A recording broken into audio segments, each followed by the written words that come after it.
Part 3, 3D, by Michael Avallone. Chapter 3, Give Him the Axe. The driveway approaching the lakeside cottage was rank with overgrowth. It curled and wandered through a maze of tall oak trees, trees which had been there long before the cottage had been built. Their heavy, gnarled branches hung low, looking like tired arms ready to droop down on the driveway, as if to block all newcomers to the home. The house itself was a rustic, two-storied affair, picturesque if you cared for that sort of look, run down if you were a realist. The place was in a relatively decent condition, but its thoroughly weather-beaten aspect created impression and atmosphere of great age, and perhaps a family history of some kind. There was an elevated porch and curtained windows. The parking space before the structure was ample. On the left side of the driveway, some 30 yards diagonally across from the house, stood a tall red barn. This showed a hayloft equipped with the customary block and tackle needed to haul bales of hay into the loft's broad square window. Several bales stood there now, lining the penned-in area fronting the red barn. To the right of the house, an outhouse was placed like a lonely sentinel of some kind. The familiar half-moon-shaped vent hole marked the wooden door so that there was no doubt as to the nature of the structure. And off to the left of Higgins Haven there was the large lake, complete with its knotty old dock and a very small tree-covered island parked squarely in the middle of the still waters. The whole of the area surrounding the property was a lush landscape of assorted foliage and plants. All in all, it was a serene, idyllic panorama, the ideal spot to take it easy and relax. As the oncoming red van bumped its way along the dirt road and slowed to a crawl to pass over the rickety, creaky, dilapidated wooden bridge that crossed a dried-up stream, all of Chris's friends marveled at the pastoral view, at the solitude and peacefulness of the setting. For Chris, however, it was a trip back to another time. But she controlled her innermost thoughts. No time now to brood. At the bridge entrance, the rectangular sign with Higgins Haven carved into the old wood still hung from the rotting post as always. Some things never changed, no matter how awful the past had been. From the windows of the house, anyone could have seen the red van approaching. Anyone. Chris could almost feel a pair of unseen eyes trained on all of them. She repressed a shudder and eased the vehicle under the sweep of low, hanging branches fronting the house, then halted the van with a decisive foot on the brake. Without waiting for the others, she jumped out and took a good, long, hard look at the house. A collection of memories, all fresh and sharp, possessed her for a moment. Then she shrugged the unsettling images away and untied the rope of the tarpaulin which covered the bulk of the luggage riding on top of the van. She did it slowly and very thoughtfully, calling out loudly to her friends as she did so. "Let's bring in the luggage first, then I'll give you a tour of the house and the barn, and then we can hang out at the lake, all right?" When she didn't get an immediate reply, she frowned and walked around to the other side of the van. Now she heard the sound of running feet and the shouts of laughter. The side doors of the van were wide open, and no one was hanging around, obviously. Turning, she saw all her friends, the whole bunch of them, running pell-mell towards the delightful lake. They had been unable to resist the allure of the shimmering waters and the sun-dappled landscape. Debbie, running with the rest of them, turned and called back, "Come on down! Don't delay! Do it today!" She had her answer soon enough, a totally unexpected one. From out of nowhere, in the gloom of indoors, a hand shot to her neck and pulled her backwards into the house. She started to scream as she felt a figure close in on her, and then the moment of horror and terror was gone. For the phantom attacker now was stealing nothing but kisses and embraces, and she had recognized him. Derek! Derek the tall, Derek the handsome, Derek, the virile young stud of 23. His eager mouth was on hers now. The mixture of relief and gladness she felt made her collapse in his arms. But she did not yield to the warmth he was feeling. She couldn't. Not under these circumstances, not in this house. "It's good to see you, Chris," he whispered fervently into the forest of her blonde hair. She stared past his shoulder at the room, the furnishings, remembering another time, Another set of circumstances. He sensed her withdrawal, for all his passion, and released her, stepping away from her. Is it my imagination, or did it just get really cold in here? She had hardly heard him. Preoccupied with seeing the inside of Higgins Haven once more, she was wandering around the room, looking at everything, trying to get a fresh perspective on things. She found the master bedroom and swung wide the door. She stood on the threshold, staring into the interior. Derek watched her with concern. "Did I do something wrong, Chris?" "No." She turned back to him, smiling softly. "It's just being here again. I know it's only been 2 years, but it feels like I've been away forever. Doesn't look like anything's changed. Even the paintings are still crooked like they always were." She walked in to the far wall and straightened a tilted seascape, an old oil painting her father had loved. Derek shook his head. "You've certainly changed. Don't you even say hello, how are you anymore?" "I'm sorry. Hello, Derek. How are you?" "That's a start, at least." He crossed to her again, pulling her toward him for another kiss. She moved away quickly, avoiding him, putting the low center table of the room between them. "Could you just slow down, please? Even when we were kids, you were always so sure of yourself." "So?" he said mockingly, his eyes studying her with that damned coolness of his. "Should I have learned to be shy?" "Well, I'm not sure of myself, and I am shy." Behind them now, passing the porch window, a huge figure blotted out the daylight for a second, and then was gone. Neither of them had seen the fleeting figure. Chris was too intent on replying to the persistent Derek. He had not changed at all. "There's a whole weekend ahead of us.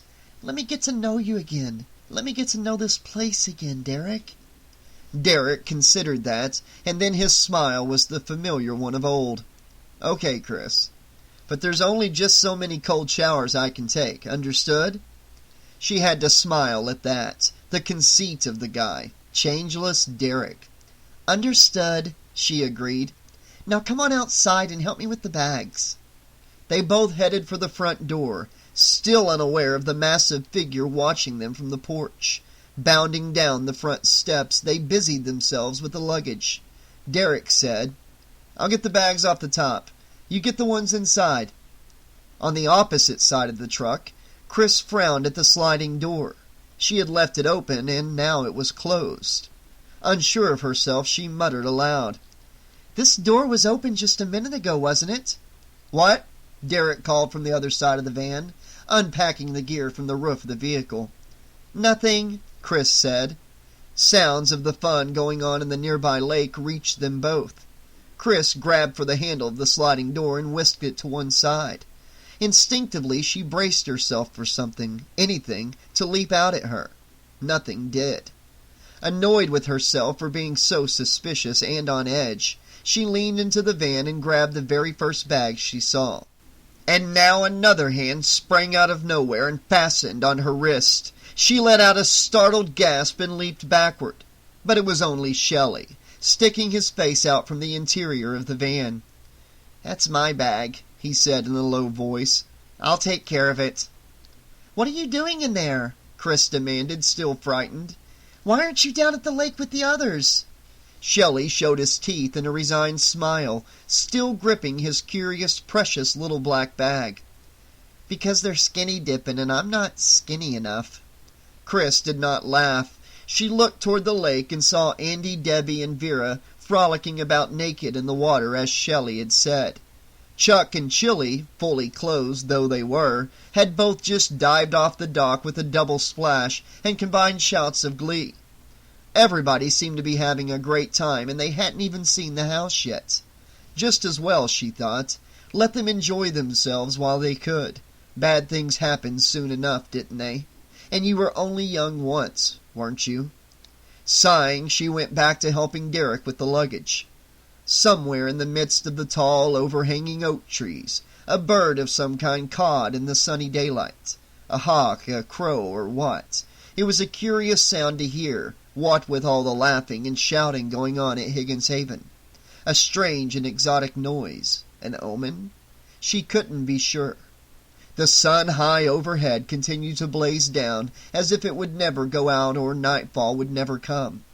Chris shook herself. What a funny idea to have on such a beautiful day. A crazy one, really. That afternoon it seemed a good plan to be alone with Derek and talk. The tall, dark guy, whatever else he was a good farmer, handy around a place like Higgins Haven. Chris made good use of him. While all the others were still getting used to everything around them with the cottage and the land surrounding the place, Chris and Derek baled hay. Strong Derek stood in the hayloft opening, working the block and tackle to hoist the bales of bound hay from the ground to their storage place. Chris remained below to grab the rope to hook it to the bales. It was tough work, but muscular Derek was used to such tasks and well equipped to do the job. Chris marveled at his strength. The sun had moved across the heavens, but it was still very hot work. Derek pulled in a swaying bell, grounded it somewhere inside, and then leaned from his perch to call down to her. "I never understood what all this hay was for, Chris. You don't have any horses. You never did." He sent the rope back down to ground level. Chris grabbed it and hooked it onto another bell. "It's my father's idea. Every year he makes plans to buy a horse, and then every year he ends up buying this hay, but no horse. You figure it out. I can't." Derek applied himself to the hoist, pulling forcefully. The bell rose from the ground, swaying. Derek laughed, and then his tone became playful, teasing. "You realize, of course, I gave up an opportunity to spend the weekend with Mary Jo Conrad for this." Chris, rolling another bell of hay into place, looked up, a wide grin on her lovely face. "You mean you actually gave up a chance to be with the Mary Jo Conrad?" She spread her hands before her own chest and made a mammoth cup of her hands and arms. "For little old me? I'm touched. I really am." "That's right," he swore. "So help me." "Boy, are you dumb!" She signaled, and he hoisted away again, but his grin was serious somehow. "Okay, Chris, I know I'm just a country boy and my feelings don't really matter, but this is the sweat of a laborer on my forehead, not a lover. Now, I believe there's a time and place for everything, and I think this is the time and the place. You know what I mean? We got to get organized here," he continued, breezily enough. "We should set aside at least 3 hours a day to fulfill our needs. An hour in the morning, and 2 hours at night should be enough. If you agree, I agree." Derek reached out to grab the hoisted bell of hay, only to find Chris hanging on to the rope instead of the hay. She had let herself be pulled aloft to surprise him. He blinked, confused for a second. She smiled, shyly. "Were you talking to me, sir?" Derek, with a wry smile, let go of the rope. Chris fell earthward, letting out a shriek of dismay and disappointment. But her playful yelp was suddenly drowned out in a long, terrible, blood-curdling scream, which sounded from the house, or from that direction at least. Derek shouted something, springing unharmed from the hay. Chris quickly regained her feet and sprinted for the house, not waiting for Derek. From the second-floor window of the cottage, a huge and massive frame stared down at her, concealed by the curtains. Derek hit the rope to climb down, but Chris was already bounding up the front porch of the house, disappearing inside. Her blood had turned cold again, but her curiosity and her desire to help someone in trouble had spurred her into direct action without thinking of herself or the possible consequences. Fear sometimes acts like a two-edged sword. The interior gloom of the house mocked her. It was completely silent. The awful scream had been cut off, as if it had never happened. "Is anyone there?" There was no response. The silence was deafening. "Is everything all right?" she demanded again of the room, the furnishings, of anybody and anything. Again, no reply, only more silence. Derek came bounding in from outdoors, only seconds behind her. "Are you okay? I saw you running." "I heard someone screaming," she explained. "You check down here. I'll check upstairs." She headed for the spiral staircase which bound upwards to the second-floor balcony. Derek hesitated for a second, undecided about leaving her alone, then rushed off to do her bidding. Chris hurried up the stairs and beeline for the door of the bedroom she had given to Andy and Debbie for the weekend. She peered inside, but she saw and heard nothing. She turned down the corridor and spied Shelley's closed bedroom door. It was the next place to check. "Shelley, are you up here?" she called out first. If he was not answering. Heart beating strangely, she approached his door and pushed against the barrier. The door was stuck. She kicked at it with her foot. It swung open, slamming back against the inside wall. "Shelley!" she called once more, and then she walked in as bravely as she could. The room was in order. Nothing seemed out of place or disarranged. Chris took a few steps inside and looked about. There was no trace of pudgy Shelley. She spotted the heavy armoire and the one closet in the room. Something ticked and clicked in her brain. She reached out to the armoire and pulled open the door. Her eyes popped and her heart stopped beating, all in one split second of near insanity. She could have gone out of her mind. The overweight body of Shelley, an axe jutting from his skull, scarlet blood oozing down his face, toppled forward, directly into her arms. Her lungs let go in a rising, horrified scream. Then his lifeless body was sliding from her arms, down her own body, thumping grotesquely to the floor at her very feet. She screamed again in sheer unbridled horror, closing her eyes against the awful sight. Derek thundered into the room, shouting. Chris swayed, forcing her eyes open. "He's dead!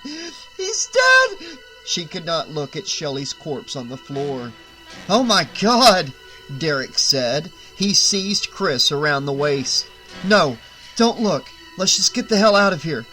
Footsteps pounded. The room filled with faces. Andy, Debbie, Vera. Chris caught herself, almost swooning. "What's going on in here?" Debbie demanded, almost petulantly. "We heard screaming," Vera said, and then stopped.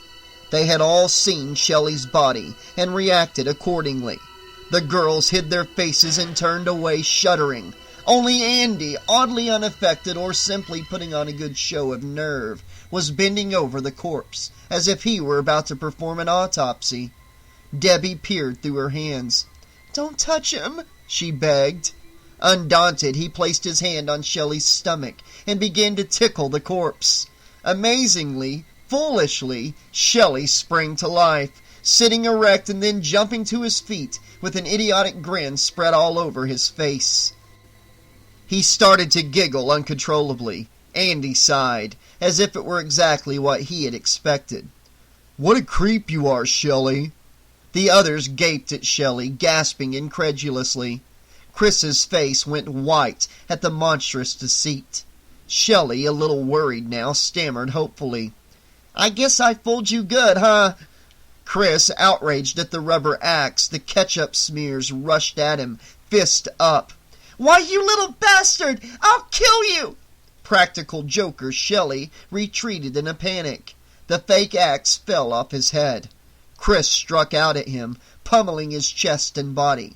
Shelley fended her off, and Derek helped, pulling her back. "Leave him alone," he rasped in her ear. "He doesn't know any better."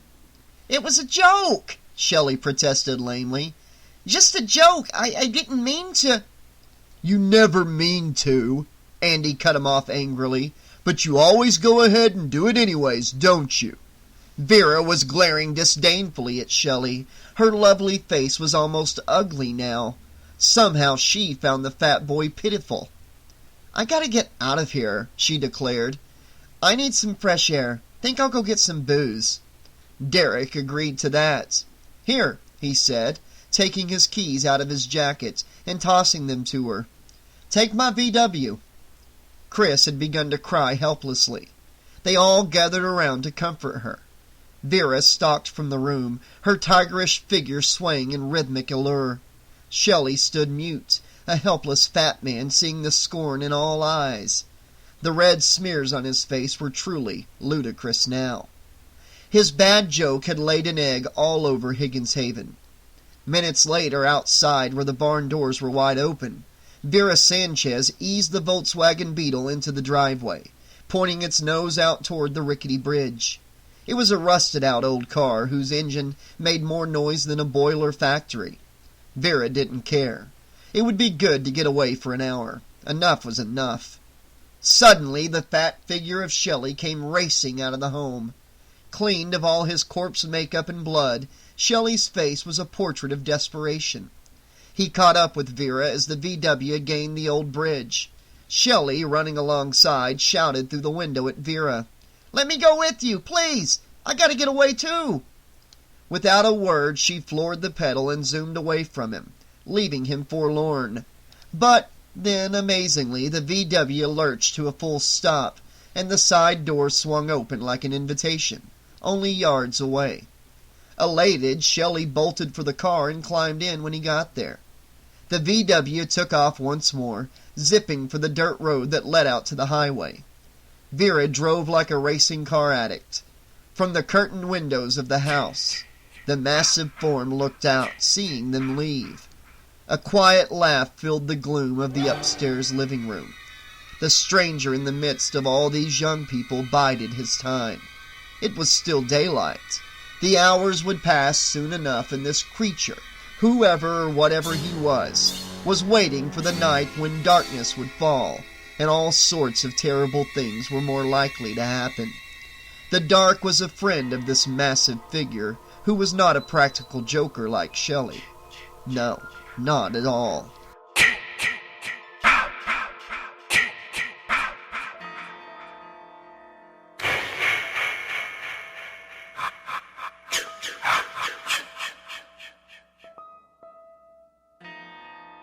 The mutilated corpses of Harry and Edna had left a pall of horror over the police station.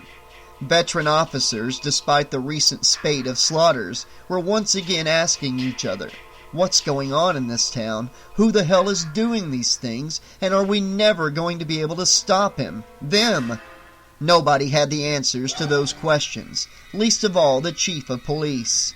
When the coroner left his office with the ultimate autopsy verdict, and the chief was alone with his thoughts, all he could do was stare out the big windows at the waning sunlight, and wonder if this crime wave would cost him his job, as it very well could and might. Election time was coming up again in the fall, and Pinehurst County would be just like any other community when it came to expressing their dissatisfaction with the police chief who couldn't get the job done. The chief of police let out an enormous tired sigh, but one single thought was paramount in his troubled mind. This kind of thing had happened before. Oh, had it ever? Dead, butchered bodies lying all over the countryside. Those murders were still unsolved, still open on the books. And if this were the same maniac and or maniacs, the chief of police shuddered. Suddenly his office was a very cold place to sit in, and his police chief's chair very uncomfortable.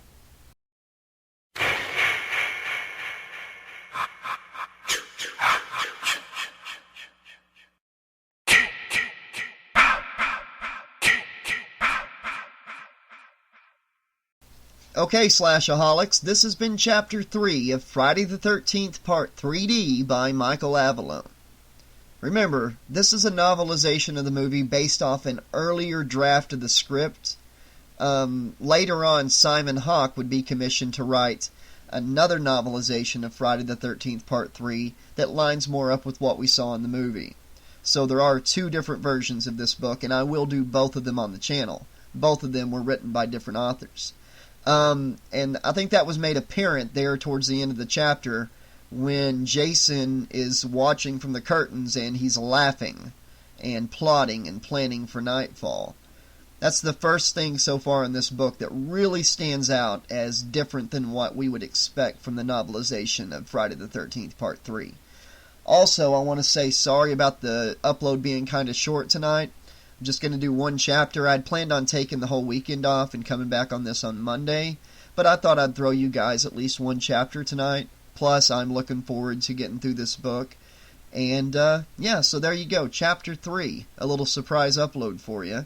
Let me know what you guys thought of the chapter in the comment section below. Let me know what you thought of how the whole Shelley scene played out and Derek's little jump scare on Chris. And also, do you guys think the story's going to actually give us more detail on the whole thing that happened to Chris, with Jason? The movie was really vague about what he did to her, and I'm curious, with this Jason being a plotter, a planner, and he's up there laughing and stuff, I wonder if this author's going to go into more detail about what Jason physically did to Chris, on her visit to Higgins Haven before. I can only imagine what the author might say Jason did to her before he returned her back to her bed. So yeah, I guess we're gonna find out as we move along with more of this book. As always, tonight's upload was brought to you by our patrons on the Patreon page: Carl Eakins, Catherine McClear, Sean Campbell, Cecilia Spears, and Hawaii. And if you enjoy this channel and would like to see it keep going and growing for years to come, then please take the time to click on the Patreon link in the description below, and for as low as $2 per month, or $5 per month, you can sign up and support the channel, and depending on the tier you select, you get some awesome rewards for doing so, and every tier comes with early access, exclusive Patreon content. For instance, right now on the Patreon page, if you sign up, you'll get weekly uploads of the novelization of Halloween 3 Season of the Witch by Jack Martin. The YouTube channel will not get these weekly uploads.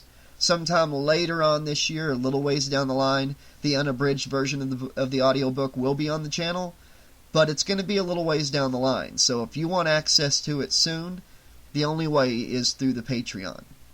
Alright guys, until next time, this has been your friendly neighborhood 80s slasher librarian saying, thanks for listening, have a great night, and be sure to finish this book with me. And don't click that thumbs down, because this old man told me something about the thumbs down. What he told me was, it's got a death curse!